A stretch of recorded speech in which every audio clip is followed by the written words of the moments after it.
It's about, it's again, this is why I cited Halprin and his idea of queerness as an identity without an essence. It is an attack on the very idea of heteronormativity, or the idea that gender or sexual orientation exists at all. And that is why this person feels captured in their body. It is their soul is captured in their body. It's all mystical thinking. Prime, you know goddamn well you're not going to think about this shit outside of the times you go live. Come on. You're going to go about your day, and then you're going to hit go live and do what we all the streamers do. Cool guys. Cool guys. Okay. Unless you are. I don't know. Like, you're thinking about queer theory when you're going out doing your thing, and then during the day, you know. So I'll just quote Carl Jung to that and say that people don't have ideas, ideas have people. Yes, you can. Are you referring to race when you say this? I said race. Mm-hmm. Yes. Can you show me one clinical trial that or scientific conclusion that says that race has nothing to do with one's intelligence or behavioral instincts?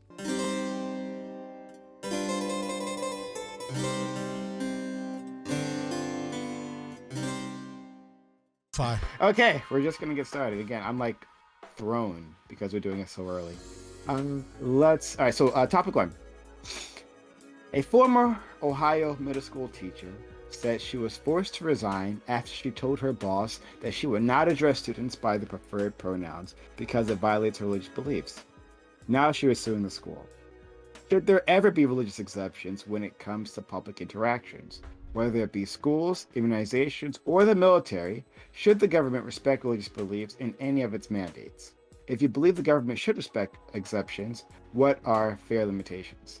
So yeah, that's pretty much what it sounds like. And the thing with the school just kind of like, gave me the inspiration for this, but I like to expand it beyond that as well to like all aspects of life, because we see these this come up again. And I think the immunization part is actually super interesting because we've seen like outbreaks happen, like in New York, the Jewish Orthodox community, where like rubella or whatever the fuck it was like it was really bad. It was super bad. And then the governor, or maybe it was the mayor, I forget, had a fight with them over this. It was super interesting. So where should we respect these things? Or should we just be done with them?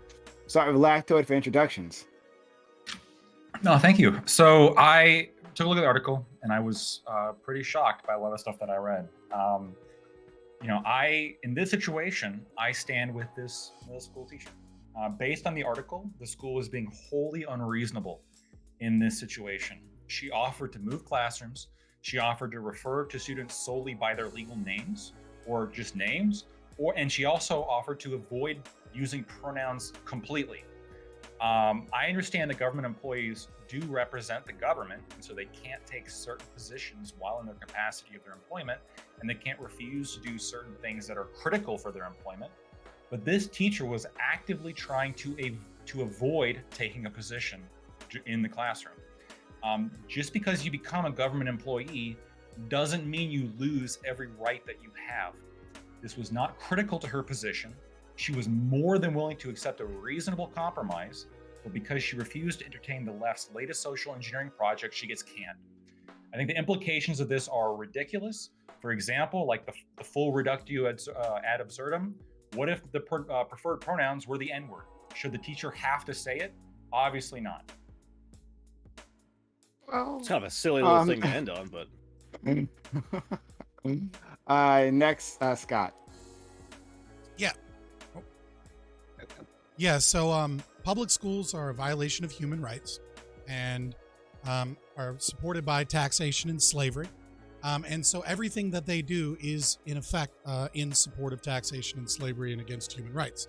Now that I've gotten the libertarian kind of rage bait out of the way, let's get into the meat of this. I think she has a really strong case because if we look at this from a libertarian perspective, right, which is the right one, and we look at this and we say, okay, what is the role in this situation of the state? And until that stolen property can be returned, their role is to act as in trust of the property that they have taken, and to try to minimize conflict and rights violations during that time. And so that means it has to be open to everyone. It means that they can't discriminate upon anyone. And this is why we have religious freedom. right? Now, under Title VII of the Civil Rights Act, right, it is a law that unless she imposes an undue hardship or an undue burden, right, that they do not get to violate her religious freedoms, whatever those religious beliefs are, so long as she doesn't violate other people's rights or she doesn't produce undue burden. Now, this was established in Morgan v. Virginia, right? This is actually, like, we all know the Rosa Parks story, but the Rosa Parks story only comes about because it was already illegal to have African Americans at the time, right, sit at the back of the bus for interstate travel. And then the South started violating that ruling of Morgan v. Virginia because it was also supposed to apply to any buses that were on national bus stops. And so what we understand here is that with everything that she offered, they really have no argument that she somehow imposed an undue hardship or an undue burden, because she gave multiple different ways that she would be able to act in such a way that wouldn't cost them any additional money, wouldn't require them to hire any additional employees, have anybody else do her job. There was nothing about what they did or their policy needed to change, right? The problem is that schools are completely and utterly taken over by critical pedagogy. That's why Pedagogy of the Oppressed has over 100,000 citations, and Paulo Freire is the #1 cited social scientist in all of the world. It is very obvious that these schools are completely captured by Marxist ideology, and because she would not go along with the captured institution and the woke, she was ejected regardless of whatever her opinions are, whether or not you agree or disagree with them. So I think she should sue them. Unfortunately, she'll be paid out in taxpayer money, so it's really an act of aggression on another act of aggression. The only logical conclusion is to abolish public schools. Only logical conclusion. Thank you so much, Scott. Mm-hmm. Let's go to Corey. So, as usual, I'm a little bit mixed on this, but there's actually some elements that I agree with about Lactoid, in the sense that based off of this article here that I read and went through, it does seem like there was some effort on reasonable accommodation. Although, I don't know that moving her to a different classroom is like the ultimate answer, since I think there's potential for just the same issue occurring over and over again. This one seems like really, at least for me personally, gray. But in terms of my overall positions, here's where it's there's this item that's pretty anti-religious. And like Lactoid, I'm Canadian, but I'm a real Canadian in that I'm from Quebec. And Quebec has, like everybody knows, Quebec is xenophobic, and they've banned religious symbols all throughout, or at least they've attempted to ban religious symbols all throughout, the public sector, even though they still seem to get away with, Christian symbolism, unfortunately. But that's where I sort of lean towards in terms of answering the prompts of the questions of should there be religious exemption when it comes to public interactions? I tend to lean heavily towards no, and that's whether it be schools, immunizations, the military. I don't really have a lot of respect for most, if not almost all, religious beliefs. And I'll leave it there for now. Thank you, Corey, for being short and sweet and concise, right? If only some others would learn that. Let's go to Ruminate. Yeah, so I'm kind of going to echo Corey a little bit here. When the topic was given to me and I did some research on it, I was surprised to learn that I was more split on the issue on the particular case than I expected I would be. Like Lactoid said, the lawsuit that the teacher is alleging says that she was open to being relocated to a different classroom, or that she volunteered to use legal names, so that there were a number of options there. So I think she probably has a compelling legal case, but I'm not an attorney.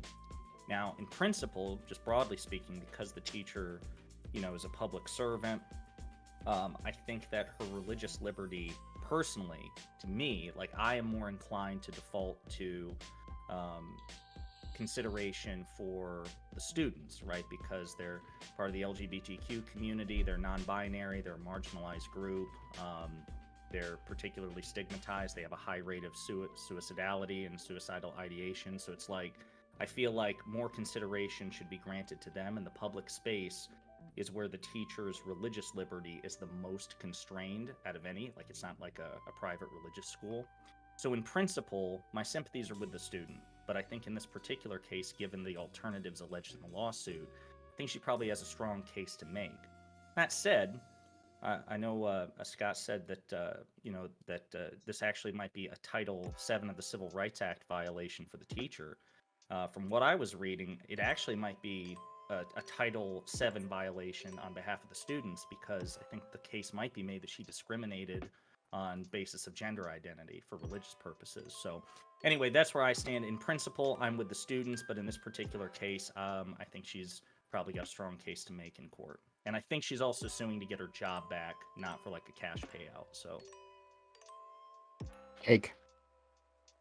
Yeah, I am going to disagree with the prevailing sentiment that that one, she has a case, or that everyone was saying she's basically. Let me go at this a different way.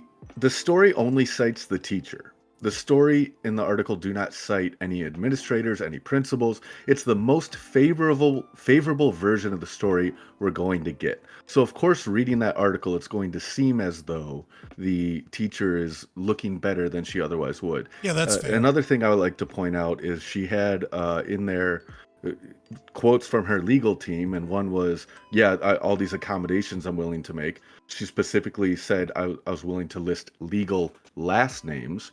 I think there's a hidden implication there that she was battling with the school over her unwillingness to speak first names that the children preferred. I think this woman was probably combative. I think that we're reading an article that favorably states her thoughts and her quotes, because no other comments or quotes were listed aside from her own and her legal team's. Further, I think that people's religious freedoms end where other people's personal freedoms begin. I don't think there's any place for religion in a school. I taught science for multiple years, and not a single one of my students ever knew that I was an atheist, because I think that's highly inappropriate for a teacher to push their own beliefs on a student. You should be fostering an environment in which a student can come to their own conclusions. So much. Fair enough. Giga-datum. You know, they were quoted as saying she would be required to put her beliefs aside as a public servant. Like, how would you disagree with that, Cake? Like, how can you say that it was in her favor when you have a quote from the school saying she would be required to put her beliefs aside as a public servant? It's a direct violation of the Civil Rights Act. Well, hold on. Well, we can adjust them later. Just like get your thoughts out there. So, well, obviously you see where I'm going with this, and you know, whether or not she's a government employee, I don't believe that's relevant to the story. In actuality, I could be wrong, but I do believe she is afforded the same civil rights as a civilian. And so I think that right away should be very clear that it really shouldn't matter whether she's a government employee or not, because the Civil Rights Act does apply in this particular scenario, at least. And at the end of the day, look, you know, it is documented, well documented, what the school's response was to her request for reasonable accommodations. And you know, it just seems pretty black and white to me. I mean, you want to argue otherwise, sure, but it's documented. There's quotes on both sides, and it's simple as that. Like, you could argue, and somebody's mentioned that, well, the students might have a case against the teacher, and it just doesn't work like that. The law does not work like that. Lewis. Yeah, once again, Brian, thanks for having me. Just for sake of consistency, so that everybody's kind of on the same page, neither the school nor Ms. Geraghty disclosed any type of accommodations. This is directly from the lawsuit, paragraphs 86 and 88. 86 says, quote, defendants did not explore the possibility of transfer to a different class, although defendant DiLoretto has the discretion to transfer students, and transfer would have been feasible given the total enrollment of 1350 students at Jackson Memorial Middle School. And then paragraph 88 says, quote, Mrs. Geraghty did not raise issue of transfer or explore specific potential accommodations because she did not expect that she would be forced to resign as soon as she experienced her religious basis for being unable to participate in her students' social transition. Based on the lawsuit in question, I'm not exactly sure what type of remedy she's looking for. They listed a bunch of recommendations in the suit itself. Generally, I'm not too sure how this is going to fly, only because we give religious accommodations to teachers all the time, and generally speaking, the guidance is if the religious accommodation doesn't directly interfere with the educational environment. So if she were to transfer into a different classroom, there's still the possibility of her running into an issue of social transitioning within the educational environment. It's important to know also that she was not tenure, so she might or might not. I was looking into figuring out how the union works specifically in Jackson local schools, but I wasn't able to find that before the panel started just because of time constraints. Maybe if it's like different, I'll put a like referendum in the group chat later. But generally, I side with the district here. I think it was the right call to make. I do believe that there is a type of remedy that they could do, some type of settlement outside of the situation. I don't think if I was in her situation, I'd fight for my job because it would just run into the exact same problems. I do believe the school could have done some type of process to transition her into a different position, but at the same time, it would have to be some type of non-student facing position so she wouldn't have to run into that problem. So, but again, like that would be in a very extraordinary accommodation for one person on the basis of their religious beliefs. So generally, we make religious accommodations to teachers all the time, but when it comes to rights in particular, she as a teacher has a right to respect her students' gender identity and the social transition process. And if she doesn't want to honor that, that's fine. Then I don't know what type of resolution that she was looking for exactly. Because again, I don't think a transfer would have been sufficient. So I think what she could have done is just fight through it and see what happens and wait till a formal complaint and just do personal accommodations on her own. But she chose not to do that. And we'll see how the rest of the case goes. And Doobie. I'm actually pretty torn on this one. I'm like torn between thinking that the kids are a little bit fucked for like trying to pull their teacher into their weird delusional role play thing they've got going on, and the teacher is a little bit fucked for trying to like impose her own like weird religious views on the classroom, given that she's like a public servant being paid by the public. Like that's a little fucked. So I'm pretty torn, to be honest with you. I think I could go both ways of this. Over to the panel. Someone start. Go ahead, Lactoid. I just like, what would be the issue with her just not using pronouns at all, right? If that was all she wanted, like, look, because think about it, right? You're not engaging in the conversation. You're just saying you're not like taking a position necessarily. You're just completely staying out of it. Why is using somebody's pronouns critical to her job as a teacher? Respecting the children. I have a wild, uneducated assertion to make in response to that. I bet that was probably a completely fine resolution that she was unwilling to do. I bet she was upset that she was needing to call them by their name and was therefore unwilling to engage in what she thought was placating their delusions. Yeah, That's well, I think she possible. should have done that. Claims made without that evidence Isn't can using be dismissed pronouns without like an essential part of You know what I social mean? transitioning, as recommended Yes. by like So silly. the American Medical Association, the American Psychiatric Association? Doesn't matter. Well, that's not the question though. So I looked. Doesn't Now, matter. here's the thing, Cake. Like it could Well, be no, the case. What do you mean it doesn't matter? That's essential to her job because well, it's part of here's- policy Well, of here's social why. transitioning. Here's why, right? So like I Cake, if it's true what you're saying, which I guess neither of us know because I can only see what the Yeah, I things- definitely don't know that. Right. So everything I've seen so far seems to indicate that she's okay with doing that. Okay, at least now she is. Right. At the time, I can't say. We'll have to see how this shakes out, whether or not she was or wasn't. Oh, you're talking to Cake. I'm sorry. I thought you were talking to me. Okay. No. Yeah. Okay. Yeah. So if it's the case that she actually was being obstinate and just saying, no, I'm just gonna refer to them by the pronouns they don't want to be called. I mean, that would be one thing. But I'm not sure how much disagreement you're gonna get at that point, right? So I think you I guys it's are fair we focused on use- what is considered petty, and it's irrelevant. Yes, she's probably in this particular case. No one's going to argue that, no matter what side you're on. Whether she's being petty is irrelevant, though. This is a legal matter. It's not about being petty, And though. Like, I know, but I've seen a lot of you guys like sort of bring that into the conversation, and I think we can all agree that yes, at the end of the day, it is petty, is irrelevant to the story. The point is, does she have a legal case? And from the moral perspective, is it right or wrong? Now, petty, what is petty, what is not, irrelevant in my opinion. I don't know if that's But, the case. but It's you're not but you're, really you're fair. absolutely wrong that she has a legal case anyway, because the trans rights take precedence and it's school policy. Her religious rights don't transcend school policy. She's a She's public gonna have a servant. hard- Why do, You're she's arguing gonna have a semantics do we know? because you Do we could know use that the these? same Do we argument, know but that it's the these other way. You could kids? flip it Wait, around. do we know that these Get- kids Not had like necessarily were true, by the actually? way. Oh god, do we know that these kids were actually diagnosed with gender dysphoria? Like, did they actually have No. a diagnosis? No, Does it- Okay, well then there's why, no then why should their rights? Then That's why not- should their rights no, take just to precedent be- over the religious rights? Just to be clear, that's not Joe, information. then Corey. That's not information that they'd be able to disclose because of FERPA. So we wouldn't know. Corey. Okay, so assuming that they didn't, why would their rights take precedent over the I religious wouldn't even feel comfortable with assuming because it's protected under FERPA.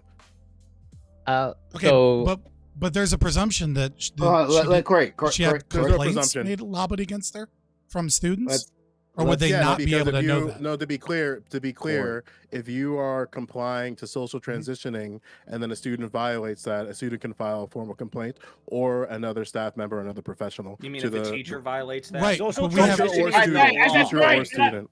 Shut up, Corey. I'll be quick and I'll let Scott and Joe get back. So Lactoid, just to like clarify your like, because to me this boils down to just like, how do you refer to your students, and like, would it be your position that it's only the legal name on paper that the teacher should be using, and like, let's say if a child like prefers like a nickname, which I think I don't know if attendance still happens in schools, but I think it happens where it's like, they call out attendance the legal name. It's like, no, call me this. Are you against that? So, I mean, if for some reason the teacher has some like major problem with a nickname, so like let's say the nickname is something that the teacher finds like personally objectionable, I think there should always be some kind of like, as long as it's not like critical to her position, it's not like disruptive to the classroom. If you just say like their name, or if you just call them by their last name, which is one of the arguments that is being put forward. I mean, again, like as long as it's applied equally here, to me that just looks like you're trying to stay out of the conversation, right? Look, because ultimately this is a political discussion, right? Whether or not this is a thing is a political discussion, and this teacher wanted to stay out of that political discussion, but she's being forced to engage in this political discussion.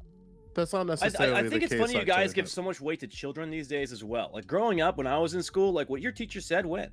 Like there was a little rule of the land. And I don't know why, and I believe that's one of the reasons why kids are misbehaving today is we allow so much responsibility, or we let kids decide so many things that they shouldn't maybe. Yeah, This when is- previous so- schools Giga just Giga follow Giga him Giga into the Giga gym right locker to- room, we should Giga listen Giga to him because he's A a child has Giga a right to Giga like, datum. assert their identity. I don't Giga understand yeah, why. and their autonomy.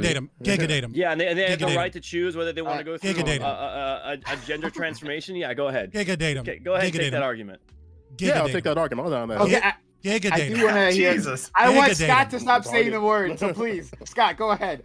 Fuck. There you go.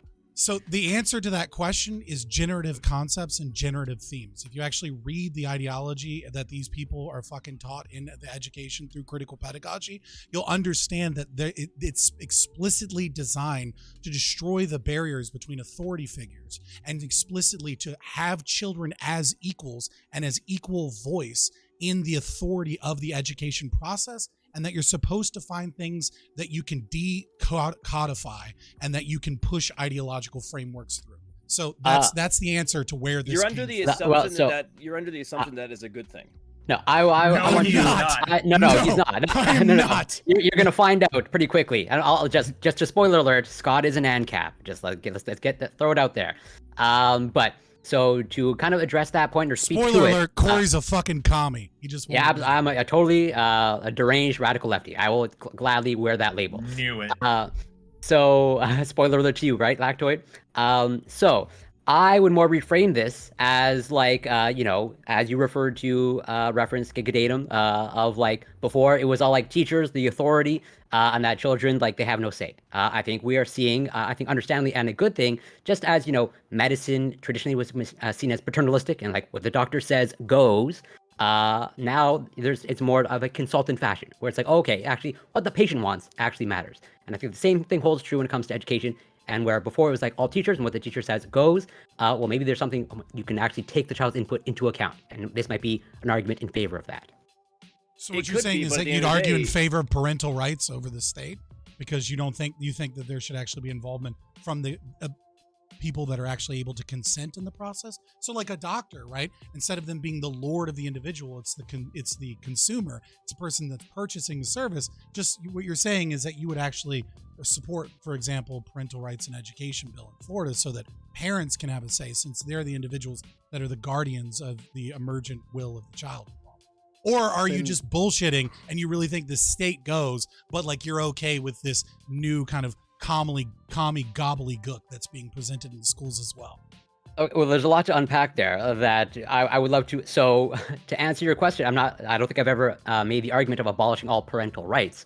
And I think it would depend on the context. And I will also fully recognize that there are some instances where I'd be fully in favor of stripping parental rights if they're awful parents. What about neo-pronouns? What do you guys think about that? Like, is it just... They're fine and recognized. My principal uses them. So, okay. So I guess, again... What about emote pronouns? Wait. Yeah, that's a new fucking thing. Heart emoji is a fucking pronoun now. I'm just curious. Like, where? Like, how far are you willing to go? Like, is there actually a line here? Just keep going. Where's your line, Joe?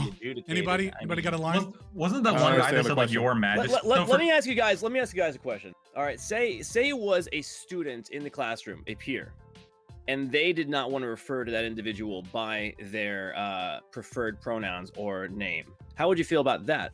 Would you think it'd be the same argument? They could report them under HIB, and that would be dealt with guidance. No, I'm dead serious. Like, that's how would the you answer. treat I can't believe you bite that bullet. You're just like the students will watch each other, and so that they can be the fucking antagonists against social structure. Let Joe get it out. Oh my goodness, I'd love to finish this. Kate can attest to this too. And anybody in any type of educational environment, if you see another student participating in harassment, that student or the person observing that harassment. I would love to finish. I would love to finish what I'm saying. That's non sequitur. I would love to. Let him get it out, and then you can respond. Go ahead, if a student observes behavior or educational professional, whether it be a staff member, whether it be a member support staff, a teacher, etc., if they observe any type of behavior that they can perceive as harassment, they can report that to HIB, and that will be reported to guidance, and that would go to the necessary parties, and then an investigation would take place. And once it hits HIB and counseling is kind of like out of the hands, and they could determine investigation and find out it wasn't bullying. They could do an investigation to find out that it was. There's a bunch of different routes that happen there. That sounds consistent. If a student was brought up in a religious household and they refused, just like the teacher, to go by their preferred names or pronouns under the religious exemption what rule, imaginary religious household are you growing up in where they're teaching their kids that pronouns are something if we live in a day and age where we're teaching our kids the opposite, why is it so unfounded to think that there are households out there that would prefer? Because that's not a thing. I don't understand what you're talking about. Yeah, hold on. How can you say it's not a thing when the story is about a woman who literally is using her religious beliefs? Because she's full of shit. It's not her religious beliefs. That's nonsense. Stop it. It's not her religious beliefs. That's nonsense. Can you run that back again? I had no idea. Cake, real quick. Cake, you've been on this panel for a couple of minutes, right? Like not even like an hour, right? And in this time, you've made multiple wild assertions with zero evidence. You have not backed up a single thing you've said. You even openly admitted that you're not backing up what you're saying. Correct. So just stop if you could. Wait, okay. Why wouldn't it be considered harassment to try to compel my speech, right? So that I play along with your weird fucking LARP pronouns.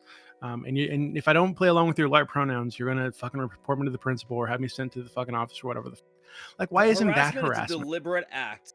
Harassment is a deliberate act in order to make someone feel like shit, right? I think we can all pretty much agree on that general definition. And so to harass another kid, we to deliberately put them down for said pronouns. But somebody simply avoiding saying the term, like in the teacher's circumstances, you're going to actually say that's harassment? No. It's compelled speech and it's unconstitutional. It's not harassment. I don't know where harassment came from. That's not the argument that I have made. That is not the situation I presented. That was not harassment. Simply someone cutting- refusing to acknowledge someone's fucking name is not harassment. Yeah, sorry to cut you off there, but the thing that what I heard you say was that if they were to use pronouns that were inconsistent with their gender identity, but now you're saying like different types of different. I think I said just refuse to use theirs, but if I said use other yeah, ones, you said refuse. I heard refuse to use. That would imply that they would refuse to use. Yes, you're under the assumption that they would use something else. I'm just saying that they refuse to use the ones. So then what? So then you're saying like things like they're such as their name directly, they Or then they even though that them. doesn't really fly. I mean that's generally it's whatever. But like if they purposely were using pronouns that were inconsistent with their gender identity and a teacher noticed that and understand the social transition, then that could be something that could be dealt with internally with the teacher as it relates to the caseworker and that student. Like there's a bunch of options that interact with HIV and counseling. So with that, Joe, well, of course Wait, they you could just go apply through the this to- channels, but that doesn't answer the question about how you feel, Joe. No, I don't I- care. but- I don't but care you about. just- I my don't answer. care about what the process of which how they would deal with it. I want to know what the answer is. Do you feel There's no answer. that every child? There's no clean answer. There is no answer. So that's what I'm trying to ask because you Yeah, don't there's have no- an opinion one way or the other. My opinion is I would follow what's in my policy. So if You my would follow policy- what's in the policy, yes. regardless of whether it is not consistent with Civil Rights Act.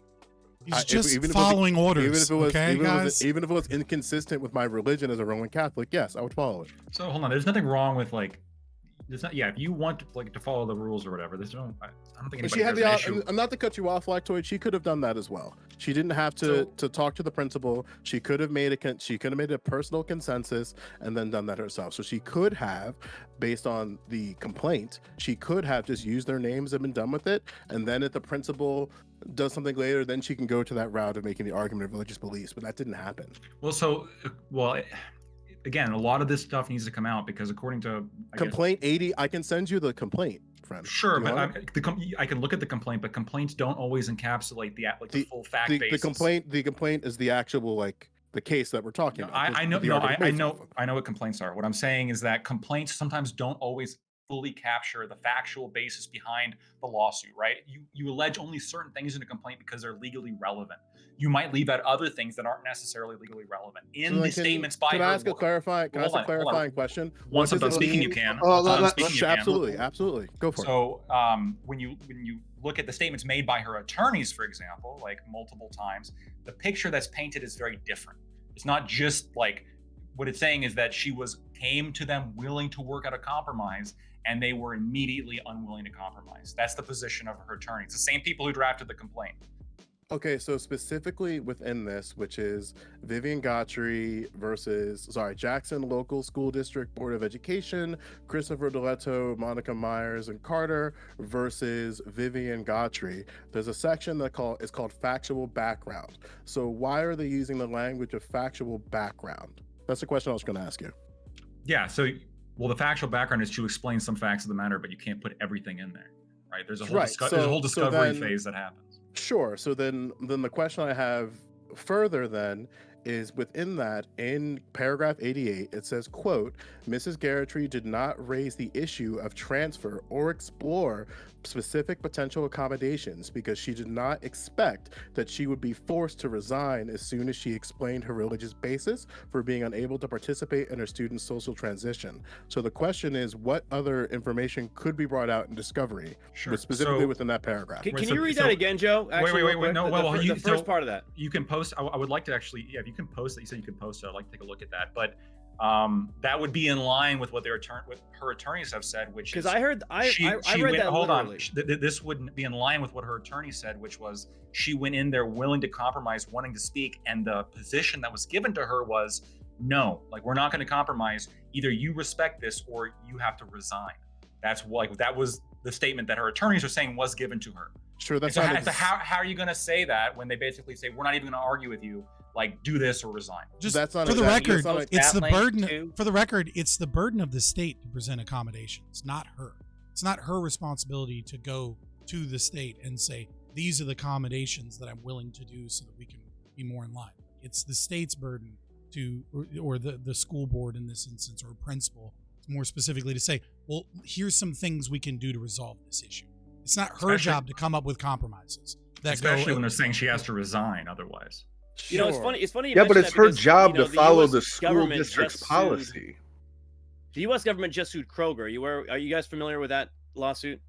There was a couple employees that Yeah, I heard refused about to that. wear their aprons because they had a heart yeah. on them, and one of them even Mhm. offered to put their name badge over it, and the other employee offered to get a completely different apron. And the United States government, eventually, these two people were fired. The United States government actually sued Kroger because they lacked that accommodation. So I think, for me, I draw the parallels between these two, and honestly, it just seems pretty clear cut and dry. You have to make What you is the have to make heart? What is the exceptions. heart about? I'm It's a lost. rainbow heart. Who's like a Rainbow pro Heart, LGBT which like was- flair. Yeah. Oh, So they were basically forced to make a political statement with their clothing to state that they were pro LGBT, queer theory, or whatever other things you might presume, right? Because it's not actually a statement that says exactly what. And The so, black Kro- toy and joke, so Kroger can was you- saying they all had to wear the Yeah. thing. Correct. And the two employees in question, one of them offered to put the name badge over the heart, reasonable What's accommodation. Kroger again? And Kroger. Grocery K- store. Grocery store. K-R-O-C-E-R. Okay. Grocery store. Sure. And the other offered to wear a completely different apron, and Kroger said no. And then the United States government actually sued Kroger on their behalf for breaking the Civil Rights Act. And so I draw a parallel. What was the between these two resolution of that cases. case? They Sorry settled. not to cut you off. I believe it was like 180,000. I believe that they settled for the two plaintiffs. But Okay. so again, That's sympathetic to that. I think the question is, was there a reasonable accommodation made on behalf of the teacher and the school itself? And I don't see it. So my- Therefore, from a Well, legal that's- hold on, perspective, wait. it's Sorry. black and white. So to no, it's respond- not. It's not black and white because specifically within the factual background, which is why I asked the question of the factual background, both are true. And I'll read it again. Defendants did not explore the possibility of transfer to a different class, although defendant Dioretto had discretion to transfer teachers, and transfer would be feasible given the total enrollment of the students and a listed student number. But then also at paragraph 88, it says Mrs. Geraghty did not raise the issue of transfer or explore specific potential accommodations because she did not Stop right expect- there. Literally raise the issue. So to me, I literally interpret that as it was brought up, and she did not raise it as an issue, as if she was willing to I actually interpret transfer. it as she just didn't mention it at all. That neither Well, again, party so did. because there's more context, And to it's that. the state's Because- burden to do so. So at 9:30, well, earlier that day, or a day before, I don't remember. I'd have to scroll up to read it. She got notification. A bunch of other teachers around these particular students. There were 3 around their social transition. 2 were names, 1 were pronouns. Then at 9:30 that day, she went to speak to her principal about potential accommodations so that she doesn't violate her religious beliefs or constitutional rights. Then they had a talk. They were unable to tell Miss Geraghty exactly what her obligations were, and explained that his own practice was to refrain from using any pronouns to refer to students who express their gender identities inconsistent with their sex. And then it goes on saying Geraghty, the defendant, in this case the principal, told Miss Geraghty he would look into the matter further, which he did, brought her back in, and then this brings in the other defendant, Carter, and then Carter was joined by the superior. So a bunch of people were involved with this, and then the resolution was that, and this is the quote, that she would be required to put her beliefs aside as a public servant. So this was an initial email, a meeting And with that the right principal. there is illegal. I mean, No. we could argue all day wrong. Like, that statement will fuck them in court entirely. Wait, why is that could. illegal? Yeah, it's not. It's not, but I mean, you Yeah, can walk so- me through You it. have to put your political beliefs this aside. is- I mean, Yes. that's No, not religious Yeah. beliefs. Religion. Hold on, beliefs, yeah. she's a public She's a she's public a public servant. servant. She's working for the public school. And the kids also. Yeah, if the It does- school and I- decides and I that their went over this policy bef- and I went is that over they're this going to be respecting before. pronouns, I so then went yeah, over this she's going to need to before. put It her is beliefs aside irrelevant and if respect she's a the government pronoun. employee. It's irrelevant It if she's a government absolutely- employee. It absolutely So that's is not- relevant. It so is like, not, I'll no. give you an example. The Civil Rights Act 1964 applies to anybody, including Why should we be held government hostage by her employees. fucking I don't know like why fairy the tale guys- delusions? you Like, guys I don't are understand focused- why Because- you're because- putting religion on this fucking okay, pedestal. So, No, reli- because so, it's so a a science religious teacher Can I who's correct a something, Prime? And you guys are under the assumption that because she's a government employee, it doesn't apply. It does. The Civil Rights Act according does to your apply. logic, according to Well, your I logic, a went science Kate, teacher that Joe, Lactoid, then Scott. Okay.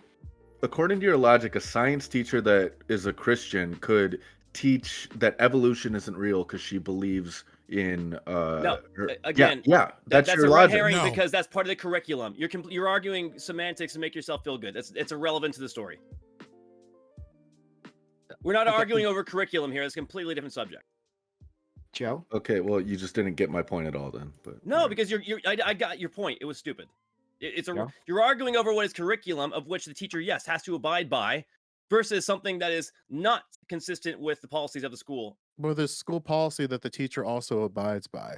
So one of my colleagues is Shia, and they're from a different school, and he prays 5 times a day, and they ran into problems with him having classes in the morning. So he went to the district and said, "Hey, I want to continue working here, but my current class schedule is inconsistent with the times that I have to pray." In normal situations, for certain years, it didn't matter because he didn't have classes during that hour. But then because his class got a little bit more popular, things got a little bit weird. So the district accommodated that and pushed his classes so that they were consistent with his prayer schedule. So you're saying that the district shouldn't have done that, or should have made accommodations for his religious beliefs? Yeah.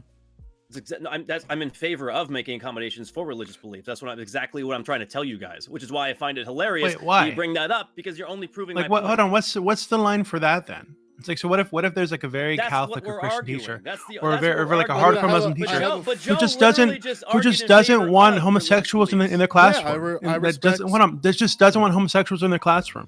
Should No. we accommodate that teacher? That is not, again, you Why? are, it's like the whole Great harassment analogy, comment. This is actually. irrelevant. It's not. Because No, that's no, what it the isn't teacher was irrelevant. trying Undue to say. burden. Okay, like you It's guys are arguing a it's like silly the point. pro- Sorry. We'll get to you. It's Thank undue you, burden. Fabian. Like, this I'd is love to It's finish my undue line of burden. questioning, but We will get to It's you. undue. I'll just very quick. It's undue burden. Please. Yeah, but we're going back and forth about something that's already Please. settled, which is Sure. undue burden. Okay, great. Like Great. you're bringing Thank up you. cases that require a burden. Like I'm this still one the doesn't. moderator of this conversation. Thank you. So Joe, finish what you're going to say. We do have to move on to Lactoid, to Scott, and then Doobie, if you want to jump in, I want to make sure you have time. Yeah, so the reason why I brought that up is because in his situation, it was just between him and him alone. In this situation, you have this woman's personal religious convictions, and then you also have the honoring of the rights that the student wants. So those two things are in conflict. So on one hand, you could say, okay, maybe it's possible I could transfer to a different class, but then what do you think? What happens if the teacher runs into the same situation again, and then they run into the same conversation? It's just like they just keep transferring, because again, you cannot disclose religion as a reason why you can't do something. So like, if a Did she student not offer to refer to them in a No, I said neutral it- manner? that was No. after the fact that our legal team. this was after the fact. Lactoid. Well, I'm going to comment on that because it's technically true, right? So I have the complaint up on 80. Defendant Myers reiterated that as a public servant, Ms. Geraghty must set aside her religious convictions aside, and that if she was unable to do so, she had no choice but to resign. 81. Defendant Carter immediately handed Mrs. Geraghty a laptop and ordered her to draft her letter of resignation in the adjoining room for immediate submission. This all happened immediately. So I think I think that lines up with what her attorney is saying, where they basically told her, do this or you have to resign. And then after the fact, it does appear this happened after the fact, she said, well, no, actually, I'd be willing to do these things, but these are things that were never brought up by the school district. These were never explored. They basically told me that unless I did this, I must resign. It's essentially firing her. She froze up. She froze up in the face of pressure. So she may have frozen up in the face of pressure, but here's the thing, though. When you're It's not her responsibility. Yeah, that's the problem here. Like, at least legally, it's not. I think that's, again, one of the issues here is that if you tell somebody you have no other choice, if that's the word that you use, you have no other choice, do this or resign, that language immediately precludes other accommodations, doesn't it? Because you're saying there's no other choice. And one of the choices here could be, I'm not going to use pronouns at all, or I'm just going to refer to them by their last names. The statement that was given to her precluded negotiation. That's the problem. Very clearly, she was being told that she couldn't explore these options at all. And then after the fact, she's like, look, I would have been open to exploring these options. Please let him, I definitely would have, but they never even said I could. They basically said no, right? Either this or the highway. Which again, she could have made that personal calculus of just I'm just going to use their names and not bring it up. It's Like, not that- her that's easily an responsibility. option. What part of that are you not understanding? Well, no, Joe? no. I understand. So Joe's basically saying that, like, It's look, not her like, burden. Well, he's saying It is that- her burden. It's He's her saying, job. No, it's not. It's, he's saying she just should have. it's not like, by law her he's- responsibility. To be He's, very clear, what I'm he's saying, saying, he's saying like- she's well, it's going to be Sure. decided whether or not what the legal element is. Yeah. But what Joe is saying is that she should have done it, right? Which is a position, right? It's a position taken by some of the people on this panel. I think it's a difficult question. I think she's a very strong case, though, especially the fact that they told her, you have no choice, do this or leave. But going back, one question that I asked that just wasn't answered, again, when it comes to the neo-pronoun stuff, I mean, is there a line? And if so, where and why? Isn't that a separate issue though? that is a separate issue. I don't because think either way- I don't think it is though, No, because no, I it's could come up with It's a the same neo-pronoun issue. so ridiculous that none Which of is you why would it's a want- separate Okay. issue. No, So, no. like- Here's, let me. Why finish. does that make it a separate issue? Let me explain why it's not a separate issue. Because I can Sure. come up with a neo-pronoun so ridiculous that anyone on this fucking panel would not want to say it. They'd be like, "Look, I'm not going to refer to you with that. That's ridiculous." Yeah, I well, believe that's you. the And the exact same burden- situation she's in. And the burden Okay, of- so we're gonna go to goodness. Scott, Doobie, and Ruminate. I think you went Oh, through. I want an it. answer to that too. Okay. Yeah. So it again. Write it down. So I you guess I remember it, just please. it's almost like I don't know why I have to reiterate a portion of my opening statement that is already like settled, right? We can't use other examples of things that do create an undue hardship or right versus things that don't. It's not her responsibility to come up with reasons after she's being told by the state, we will not compromise with you. It's not her responsibility to go, oh, but maybe there are some compromises here. Just like it's not the rape victim's responsibility to fucking over and over again say that there's other things she would do other than being raped, right? Like if they say no, if they force you to do something, they're forcing you to do said thing, right? Second, it's actually that's basically the whole fucking point. Like if it's their responsibility to come up with compromises, right? That offer reasonable accommodation because of her religious beliefs. And some of the people here think, well, her religious beliefs are getting in the way of what I want these woke schools to push onto children. And that's really what you're fucking saying when you say that it's the children's right to have their fucking pronouns recognized. What you're doing is you're making a political act against one ideology, Christianity in this example, versus your political ideology, and you're trying to act like that's not what you're doing. And it's just fucking gross because undue hardship is already a measure that we've had for decades. And that's what's in the law and that's what's in the Constitution. Well, technically it's a Supreme Court test, but it's the Supreme Court's interpretation of the Constitution. Doobie, the Ruminate. I think that there has to be a line, right, when it comes to the neo-pronouns thing. I think they say that there is no line or that it's a different conversation. That's like disingenuous. I think you need to deal with that if you're on the side of like respecting the pronouns, quote unquote. But on the other side, I think there also needs to be a line, right? I don't think that it's reasonable to say that someone could just pop up and say, "Hey, I subscribe to this set of like Iron Age fables that taught me this moral system, and that moral system disagrees with the modern culture, so therefore I'm not going to deal with the policy." I think there also needs to be a line there, and I don't understand why. I understand you guys are like pointing to current law. I think the current law should be changed. Why should we respect these religions whatsoever? Like, I don't understand why someone stating that they believe in a god and their specific god says this thing. It means that we need to treat this as like some serious belief that should be respected in public spaces. Like, fuck that. Like, why should we be forming our policy around it? Yeah, so I definitely if I Case thing I've heard Doobie say. well, so yeah, No, it's wrong. that was And in here's my why. original statement, where it's like, yeah, the religion appears to be kind of like for a large majority of cases like a get out of jail free card. And I just want to answer Lactoid's question that he posed of like where's my line? And I would even just extrapolate this to just like how do we engage with people on a personal level, as in like, you know, if you asked me to refer to you as whatever, as Lactoid, I would do that, and I would continue to do that. But if you asked me to refer you as something else, unless it's like reasonable, I would respect whatever it is that you wanted. But going to the extreme, if you said, well, refer to me and like basically my name is now like the entire alphabet in the English language, I would not be able to do that. And I'd be like, well, that is pretty unreasonable. And like, if we're going to continue any sort of interaction, you need to like accommodate me or like be less ridiculous. Here's the problem with the reasonable person test in this situation. The reasonable person test somewhat assumes a level of homogeny of opinion, right? You know, what is the average reasonable person? We all recognize this, right? That's kind of the test. But you have half the country that thinks that if you use a different pronoun, you're being unreasonable, right? This woman believes that, right? That's like her foundational belief. So having a good reasonable person test here is going to be unworkable. That's why I sort of push back on the religious aspect. Like, I don't think we should be respecting her religious beliefs. All right, sure. What if it's not based on religion? I have a question for Doobie and Corey. Okay, here's the thing that really kind of irks me from time to time with people like you is, Doobie, for example, what do you think were the contributing factors to make you feel the way you do, to make you think the way you are? Your hatred of God, a rebellion against God. Where did they come from? Your ideologies, the way and the way you think, and who you are. Where did they come from? It's just culture, tradition, life experiences. You're right. Would you say that they are a combination of environmental factors and maybe possibly genetic?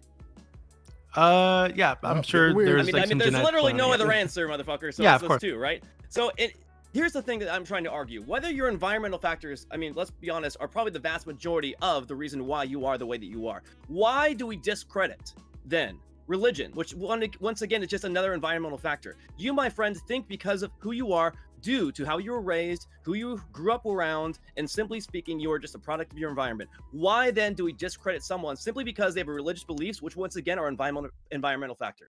I hate the same reason. The same reason you are no different. Anybody who is non-religious is literally no different in their ideology than anybody who is. You are the contributing factors of your thought is simply environmental. Whether that's religious or not, should not be a legal interpretation. Machines, I understand. I gotta answer. Okay, so it's the same reason. It's the same reason we discredit like cult leaders, right? Who want to marry like children. Say, hey, we understand that you're the way you are because of your environment and things that affect your genetics and shit like that. But we've decided that this way to be is a bad way to be, so we're not going to let you be this way. No, we never did decide that. If you'd like to be this way, again, you're just, you're, well, absolutely we do. When cult leaders, when cult leaders want to marry children, unless they're like an Islam, a Mormon or a Muslim, we usually say, hey, that's a bad thing, cult leader. You can't fucking do that, and we put them in a cage if they try to marry children. You're arguing morality. We absolutely nothing but the collective wisdom of the community. It is not innate to the human spirit. Sure, I understand. I accept that. If you step into a different country, of course, are gonna behave differently. Why? Because of course. If I'd grown up in Afghanistan, I might be fucking goats. Because it was my turn like four sessions ago, so I just want to weigh in on this. Just a couple of things, if we could put a pin on it. So earlier, Lactoid and Joe and Gigadatum were having a back and forth over, and I think Scott as well, over the proposed alternatives. And that's part of why I'm sympathetic to this particular case, because I do think, I'm not an attorney, but I think based on the case that the lawsuit that her attorneys are making, that they'll be able to persuasively make the case that the school did not make any other sort of accommodations to the teacher. But I do want it said, I think Joe confirmed, she did not raise those concerns at the time. Now, you can say that the employer was obligated to do that and not the teacher in question, but I just want it out there that it was originally pitched that actually, no, she proposed alternatives. Hey, put me in a different classroom. I'll refer to people by different names. We have no evidence that that's the case. The evidence indicates that she's open to it now, but did not propose it at the time. So I think we need to put a pin in that and say that that's settled. But the second thing, it goes back to the discussion of civil rights.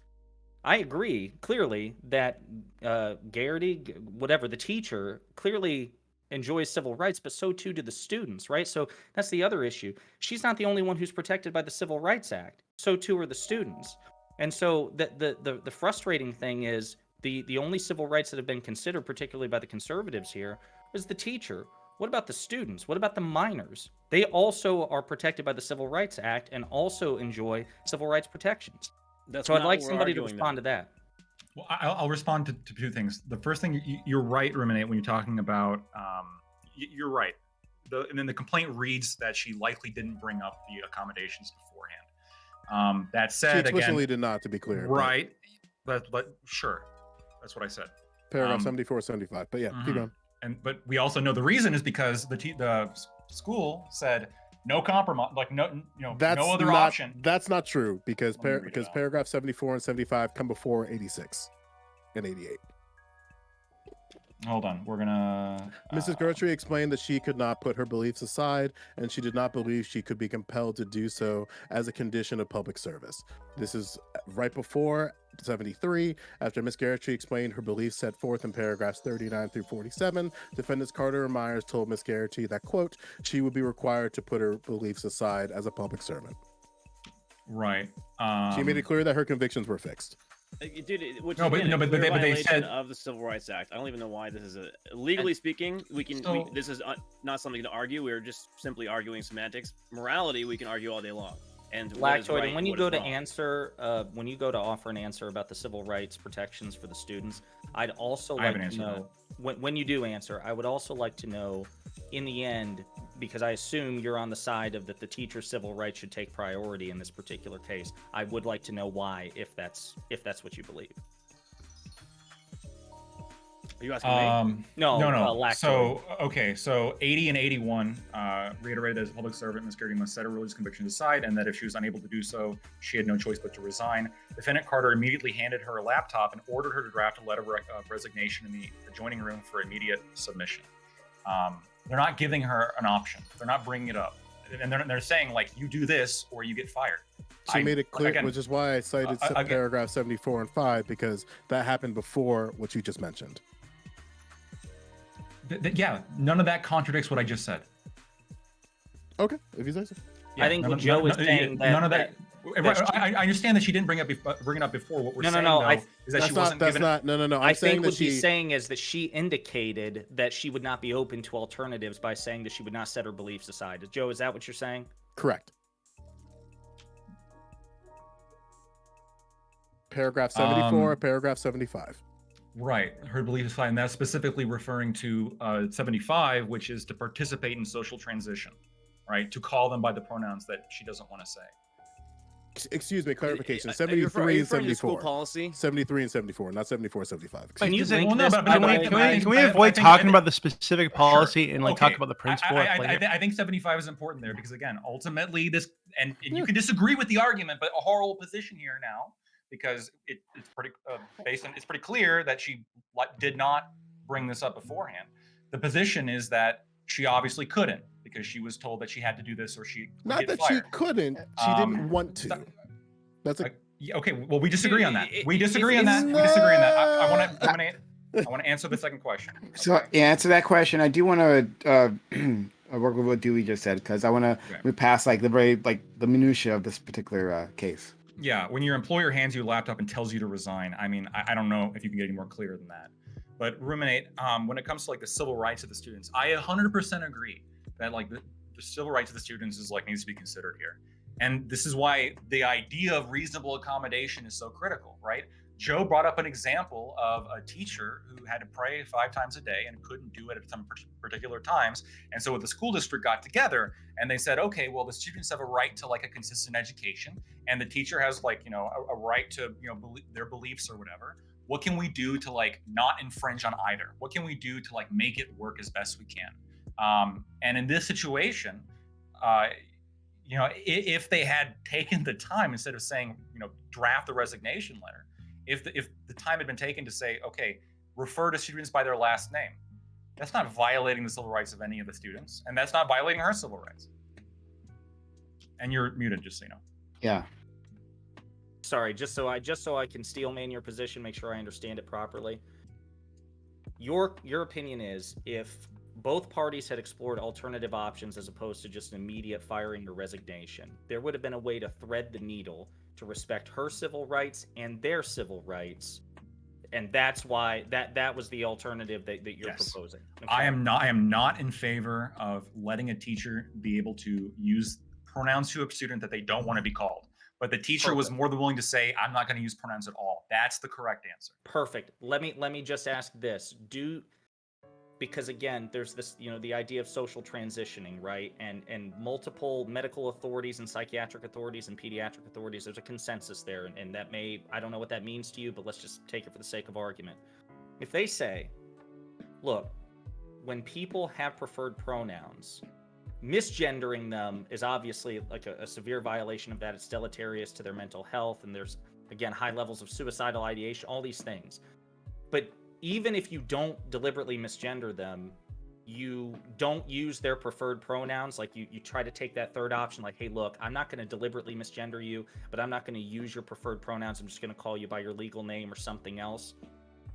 If that is considered like a violation of social transitioning because you're still not doing what they prefer, do you think that she should be obligated? Do you think that the teacher should or should not be obligated in a public school to use preferred pronouns if the AMA, the American Pediatric Association, all these people say that that's best for their mental health, given that they're a marginalized group with, high rates of self-harm and suicide and all these things? I'm skeptical as to whether or not it's consensus, but I'm willing to engage within the hypothetical that we're assuming it is. I don't know. I'll have to think about that for a second. Okay. So I'll get back to you. Okay. So I'd like I to can answer it. Can I ask? Okay, you Because you we answer ran it then, Doobie, because I do want to move away from the minutia of this case, because not everyone can participate in this legal question. Well, I had a colleague who did that, where instead of honoring a student's pronouns, they just used their first name. And we later found out when they left the district, he was completely just like overtly, just kind of like based on his religious beliefs. Not like he didn't feel like honoring it and this was lying, but it was never like a thing that we knew internally. Like we only found this after the fact when he started doing some like other cool stuff. But it's like that again, like that's like kind of my sort of like reservation here. And that if she was looking for a possible solution, I don't understand why bringing up religion mattered. I understand that she has religious beliefs and those religious beliefs are potentially in confliction, but she could have easily just used first names and then crossed the bridge there.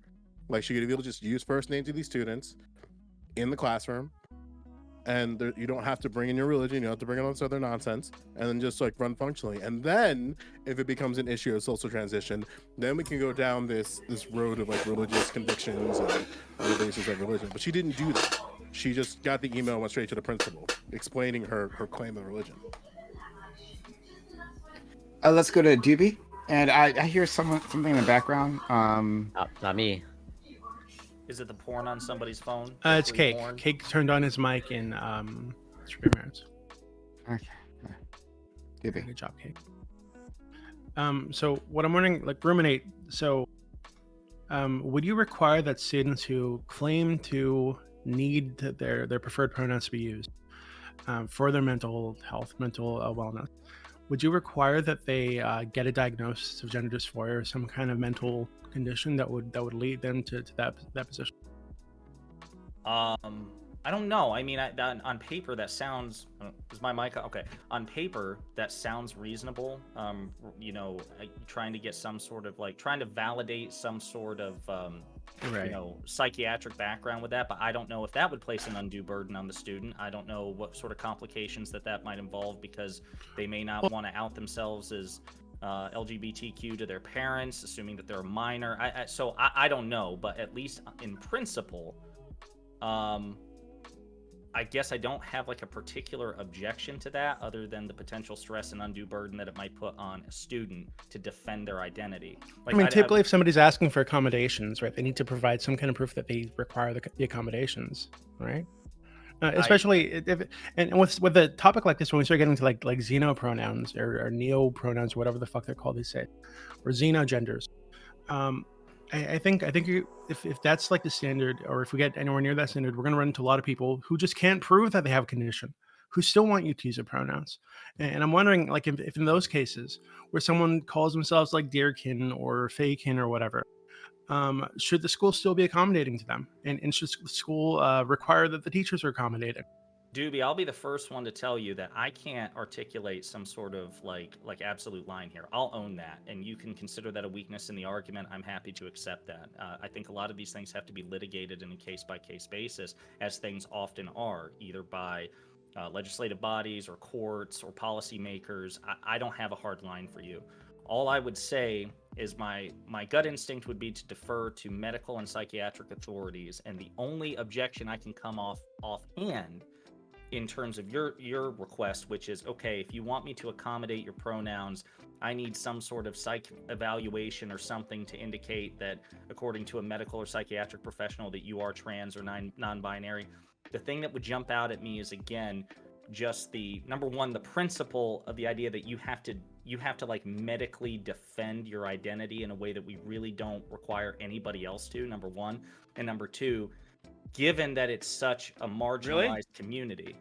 When I'm applying for paperwork, I can put whatever gender I want. Yes. Really? Yes. That's not true. What? That is true. Well, no. What you're talking about is If I'm special applying, if treatment. legal What you're document talking from the about- government of the United States, I can put whatever gender I want.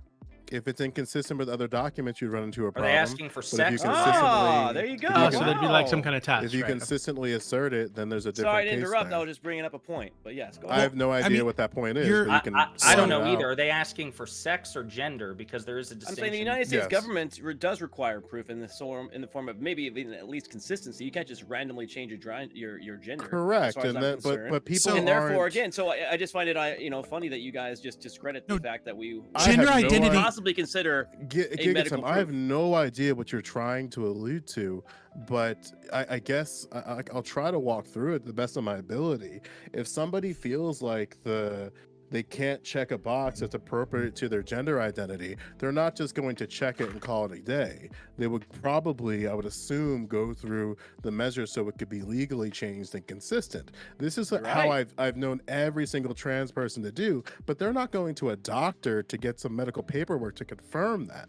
Like my state now does it I for a simply reduced said cost, if I not simply free. said that requiring some sort of proof is No, somehow and discredited Let me piggyback immediately. here. But then again, that's what we do legally. Well, Let me just said piggyback here. You can just, oh my goodness. Go ahead, Scott. We haven't heard from you in a while. Let me piggyback. So what Gigadatum is really like found, right, without naming, is the fact that this is special and it is treated completely different, right? My son is autistic. He has an IEP, right? Someone that's blind has special accommodations. They go to a doctor. They every other disability that you could possibly have, the school would need proper documentation of this and the parents would be involved.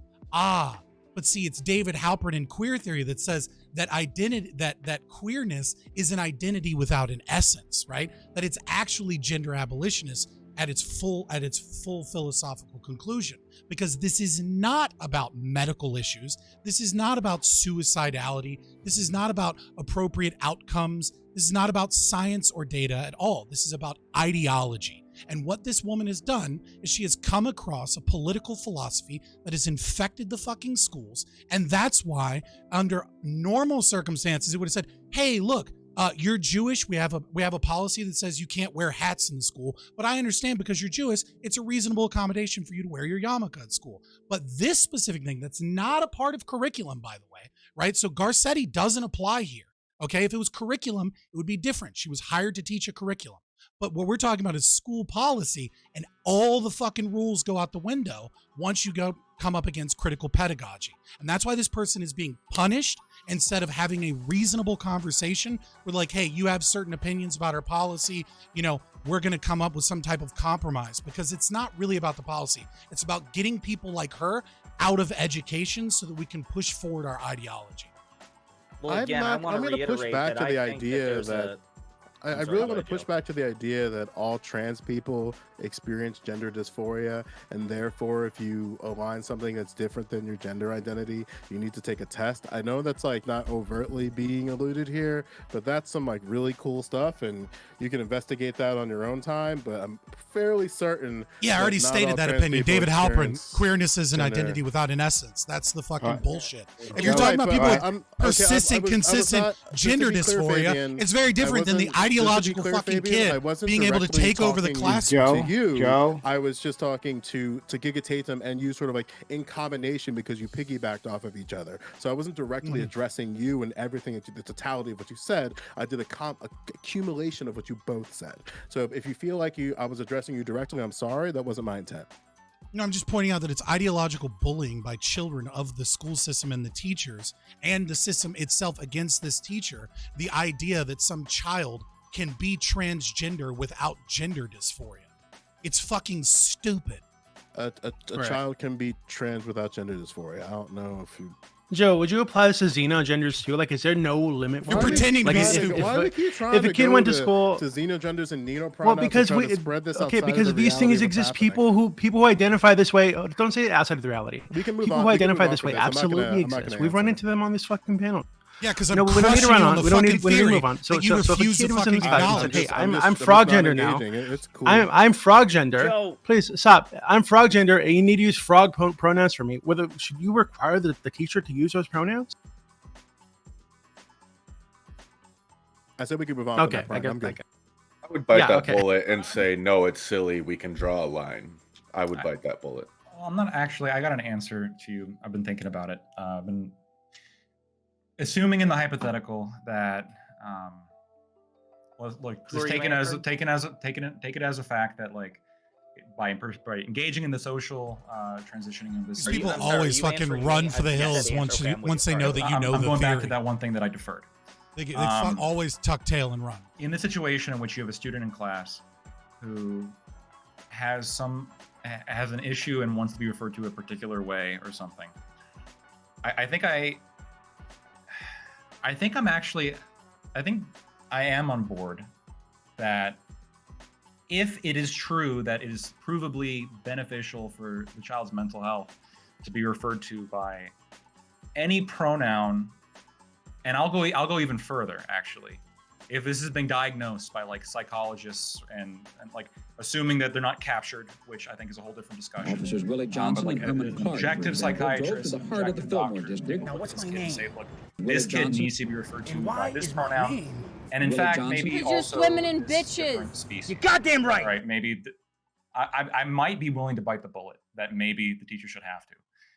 Maybe if the kid wants to be referred to as like a different race as well, right? So like we all know the story of like Rachel Dolezal, for example. If there's like a little white kid who's like if we can prove that like it's mentally good for him to be referred to like as a black kid, the teacher should maybe have to. And you're muted again. Can you hear me now? Yeah. Sorry. I'm just trying not to cough all the time. So, if I may, because you said, you were referring to a specific diagnosis for a specific person. By the way, I appreciate your good faith and your charity. I really do. Let me ask this, because I don't know. I don't even know if that's possible. I'm cisgender, so I've never been in this situation. I don't know if a psychiatrist would ever say something to the effect of, it's my professional medical opinion that in this particular instance, it poses a risk to the subject's health if you don't refer to their particular pronoun. Now, what I do know is that just, again, the consensus of organizations is that as part of number one, social transitioning helps reduce trauma, stress, and suicidal ideation, number one. And part of Republicans as well. I'm sorry? Nothing. Who said that? I didn't see who spoke. It doesn't matter. Yeah, go, okay. And then number two, that referring to preferred pronouns is part of social transitioning. So that's my understanding of the logic that it's part of a treatment plan that helps reduce in terms of probability that a trans person or non-binary person will hurt themselves or kill themselves or think about it. So let's just assume that that's a matter of probability, not a particular instance, not a particular student. Would you bite the bullet then? If you were persuaded that the medical consensus is that preferred pronouns are part of social transitioning reduces the probability of self-harm and suicide, would you want teachers to use preferred pronouns in public schools? It gets tough though, because I think at that point I would just prefer to again maybe just have the kids who have this problem diagnosed and treated specifically, as opposed to a sort of catch-all. What I'm thinking about it, the reason why I'm kind of coming to the conclusions I'm coming to is, normally we don't just hand Adderall to every kid that walks in the classroom and sits down. But if you have a few kids that like are diagnosed like by an objective psychiatrist who's like, this kid needs Adderall for this reason, like we've measured his brain, he's got chemicals off or whatever the fuck, and we got to give this kid a specific treatment, and we tell the teacher, hey, can you give this kid these drugs or whatever. Well, even in that case, the teacher might say, look, I'm not comfortable doing that. Could you have somebody else do it? I don't know. Teachers can't administer medicine. Yeah. So maybe that's not the best. Maybe that's not the best. Maybe that's not even the best analogy, though. Well, you would agree. I assume there's a difference between a pronoun and something as pharmacological, with like Adderall, which has side effects, neurochemical side effects. That if you give somebody Adderall who doesn't need it, that there are potential neurochemical. Same is side true with effects, right? pronouns. That Same could is be true with pronouns. that's the issue, right? So the thing could be true with pronouns. Social as well. contagion. Yeah, the social contagion, and all we know. I mean, we know some things I'm about sorry. like, averages. Could you clarify? I'm sorry. Could you clarify what you mean by social contagion? I'm sorry. As a side effect, lactoid.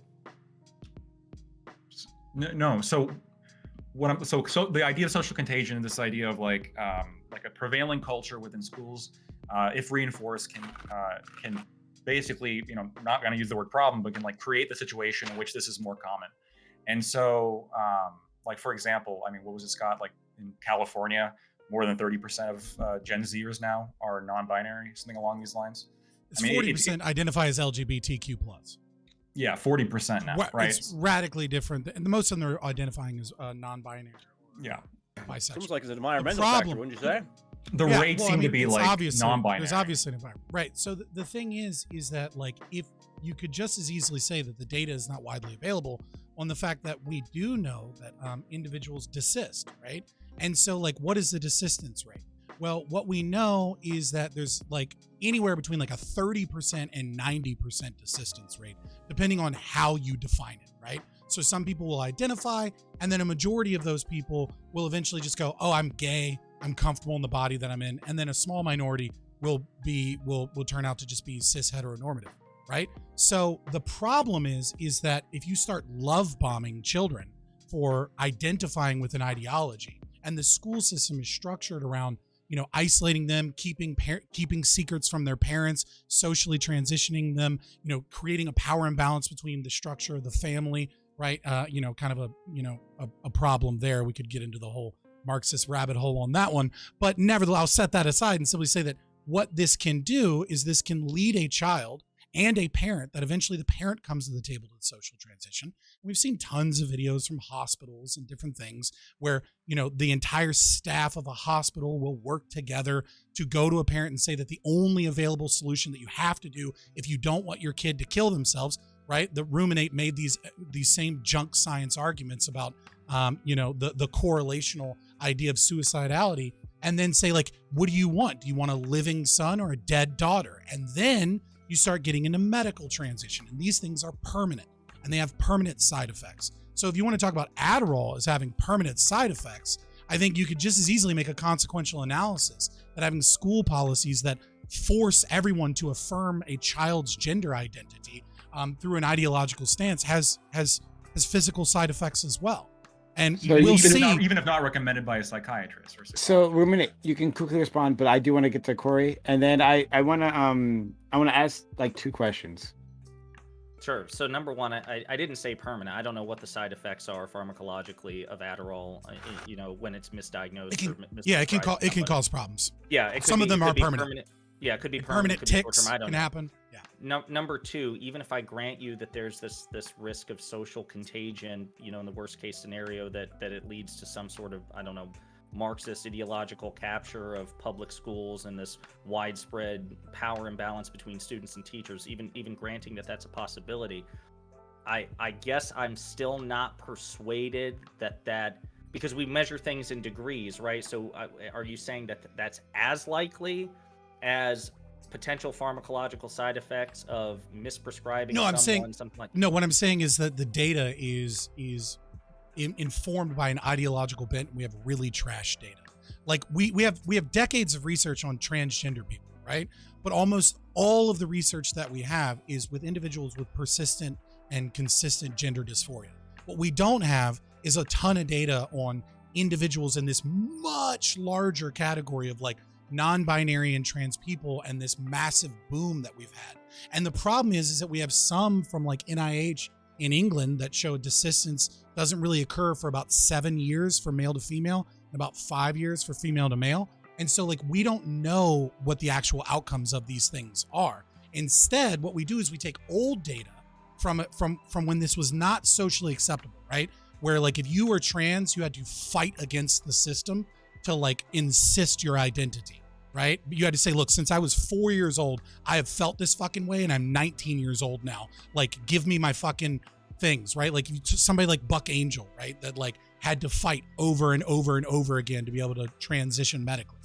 And so the problem is that we don't actually know that. when we talk about things like, oh, you know, what we're going to do is we're going to compare suicidality, right? Well, the problem is like, what if you have autism? What if you have a cluster B personality disorder, such as narcissistic personality disorder or BPD or covert vulnerable narcissistic personality disorder, which is at rates sometimes 40 times higher than cis heteronormative people, right?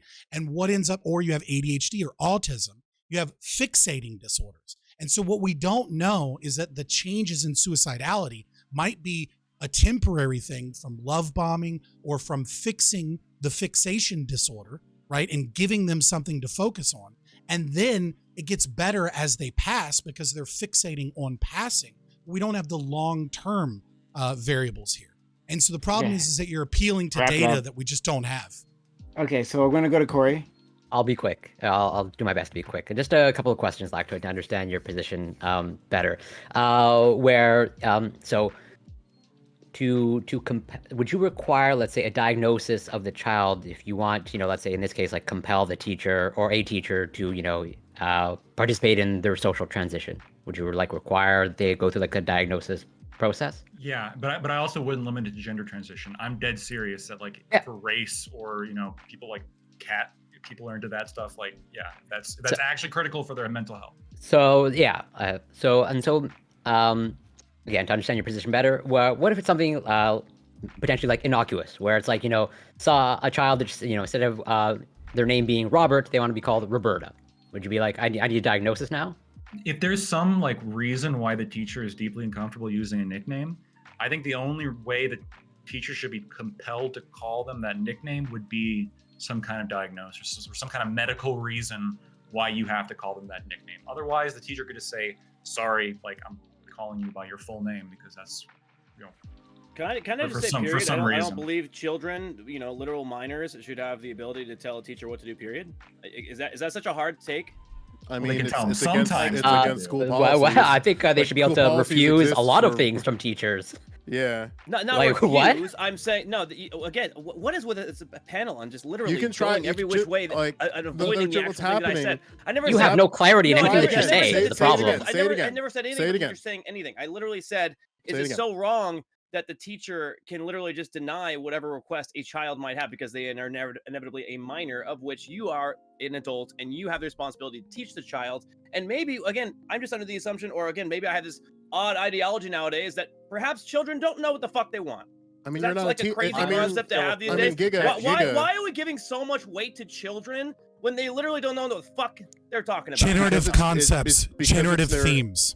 Because it's their Freudian education and making sure that we give them an educational environment that keeps them safe as they're going through that. It should be a priority. Safety has nothing to do with it. Why? Again, this is just a red herring. Just out of curiosity, just for the sake. I mean, you can yell all you want. Generative concepts, generative themes. That's what. Cool guy, Brian. I don't know where you found this guy, but keep him around. He's a cool guy. Giga, just to clarify, you don't literally mean that teachers should be empowered to refuse any request from a teacher. I just don't understand why all of a sudden today, in 2022, we give so much weight to what a child wants. Because inevitably, once again, they are minors. And I think we've all can understand that, yes, as we age, we do mature. And as we mature, we realize the decisions we made as children are not inherently the good ones. Some people don't mature. I think it's pretty evident. Well, sure, but you still recognize that minors still enjoy certain rights and protections and liberties as well. And so I assume you don't. I mean, naturally, under extreme circumstances, yes. I'm not advocating under extreme circumstances. It's too lopsided. What does that mean? You're just saying it's too lopsided. You took a hard stance, and now we're back. I'm simply saying, if a child walks into the classroom one day and wants to be called something particular, we are literally debating whether or not the child and kids should don't have do that, and kids don't do that. So you're good yes, for a they while. fucking do. I mean, you can laugh at it, Fabian. Another cool guy, by the way, really cool guy. My question is, again, why all of a sudden do we give so much weight to the decisions children make? It's their education. It's not the teacher's education. This has nothing to do with education. Again, can you guys staying on track? Why are we? You're not making sense, and like you can walk me through it. Why it's not about education? If you want, Pronouns have nothing to do with education. Conservatives said the same thing after the invocation of child labor laws. Look, I mean, Lactoid wants to check. Lactoid wants to do blood tests on black people. So that's really cool. I can see your argument. Okay, here's a question. He's not convinced. He's not convinced. Here's a question. Wait, I lied in my Do you college. think kids are less disciplined these days than they were 20 No years blood ago? test. What? How Okay. do you test? Before- How do you test people? Like you said earlier. I want to push on this. This Well, is no, really cool. you missed the whole idea of my point. I'm saying is Yeah, if yeah. a psychiatrist says this kid like will be better off mentally if they're referred to as a black child, then under your logic, you should have to refer to them as a black child. Right, but the thing is, oh my goodness. Okay, that's cool. Whatever. Okay, Well, all I mean, right. what's the answer? I'm That's gonna really try.